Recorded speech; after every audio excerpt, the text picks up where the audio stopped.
On Saturday night, an unhinged lunatic, uh, yes, that's how I describe him at least, opened fire on a crowd at a Colorado Springs LGBTQ club, injuring 25 people and killing at least 5 before being disarmed and incapacitated by 2 of the club's patrons.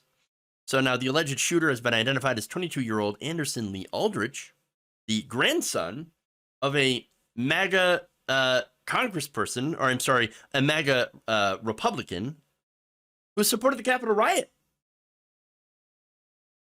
Now, this was a Republican of California, and so far the investigators are saying the motive is unclear, even though he has been just charged with hate crimes charges. But look, I'm going to speculate into what led to this. And so just, ahead of time, I am saying this is speculation, but I'm probably going to be correct. So let's be honest.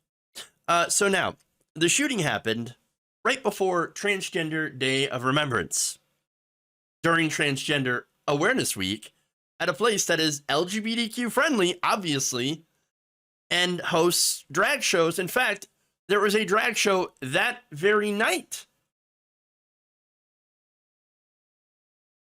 Let me give you the schedule on that. So here we are. Club Q, not related to QAnon, by the way. Seemingly a target of people who like QAnon. And you can see there are some drag shows, drag bingo, brunch, drag brunch on Sunday. And so, I'm sorry, drag divas show on Saturday and drag brunch on Sundays. So there you go. Now, we know, and this is why it's important here to point out that this place had been doing drag shows, because the right wing has been targeting drag shows, claiming that they're grooming the children into transing themselves or something. It's bizarre. And two of the biggest figures that are saying ridiculous things like this, of course, are Matt Walsh and the Libs of TikTok creator Chaya Reichik, who, by the way, together have also boasted about getting a children's hospital inundated with bomb threats. So congratulations on stoking stochastic terrorism. But here's what she posted, by the way, just hours after this shooting. This is hours after it. Targeting another organization in Colorado dealing with drag queens.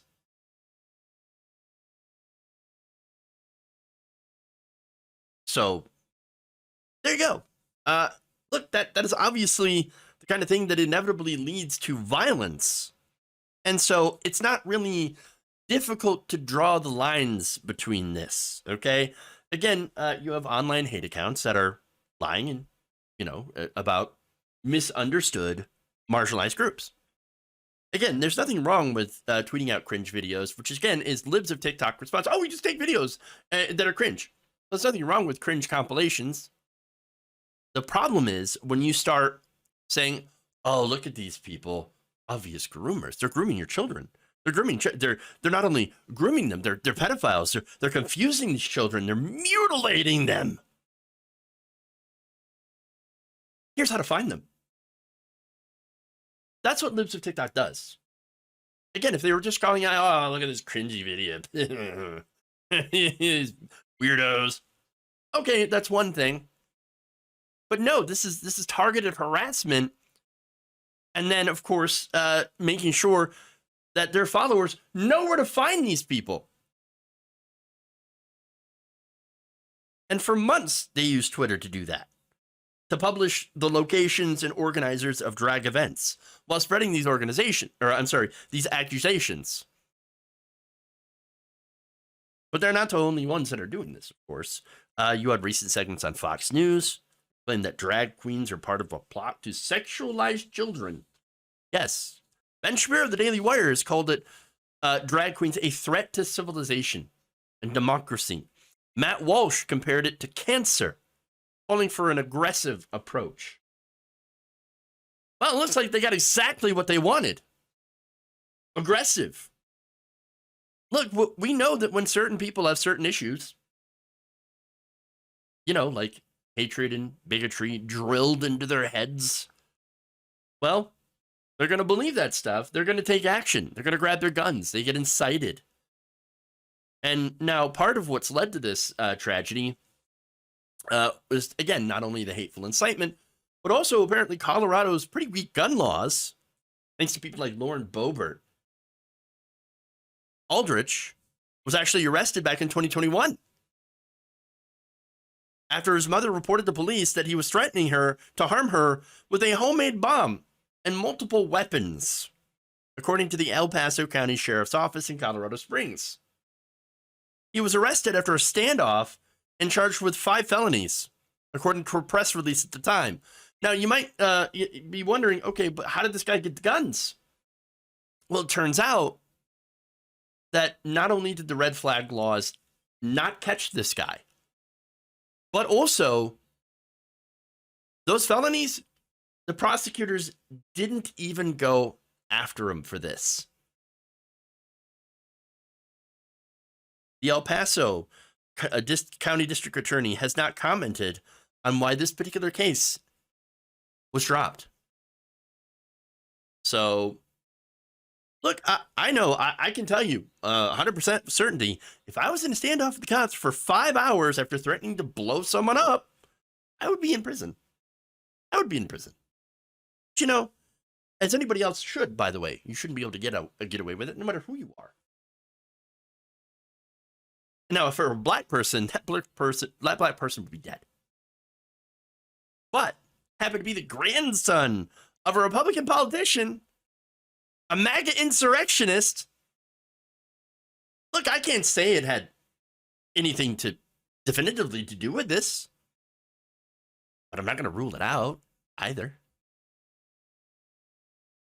So they didn't charge him. They didn't take his guns. They sealed his case. And then a year later, the guy, who still has access to all of his weaponry, decides to go on a shooting spree at a club that hosts drag shows. Does that feel like a coincidence? It doesn't to me. Feels like this guy did exactly what some members of the far right have been calling for.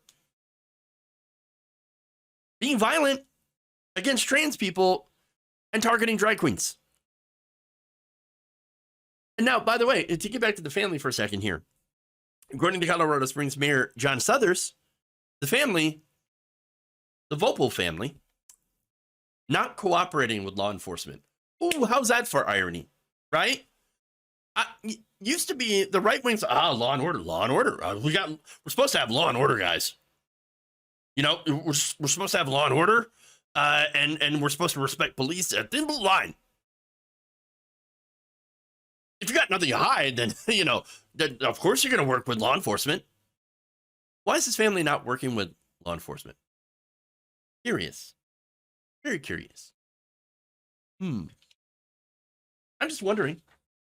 Now, Suthers also told the Today Show, quote, that this has all the trappings of a hate crime, but then added, we need to look at the social media.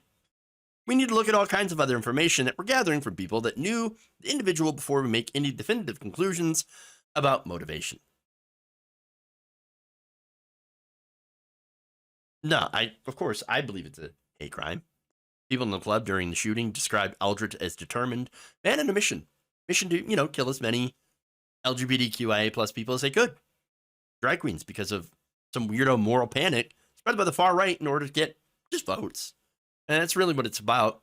And to get people like, the Ray chick, Liz with TikTok, get them views and attention and revenue and clout. It's disgusting. Now, by the way, they tried to, do this trans moral panic against drag queens during the midterms. And guess what? Didn't turn out as well for them. The most insane far-right people did not win in a majority of these elections. Whereas you actually had more establishment Republicans that won in these midterms. And it turns out, look, gay and trans people are accepted by the majority of the country, and that's because gay and trans people aren't harming anyone. No, they're not you know, grooming your children. They're not pedophiles. It's just not factual. But it doesn't matter because we've seen over and over again these people manufacture hate, division, and fear for their own personal ends, for their own personal gain. It's disgusting. They are disgusting.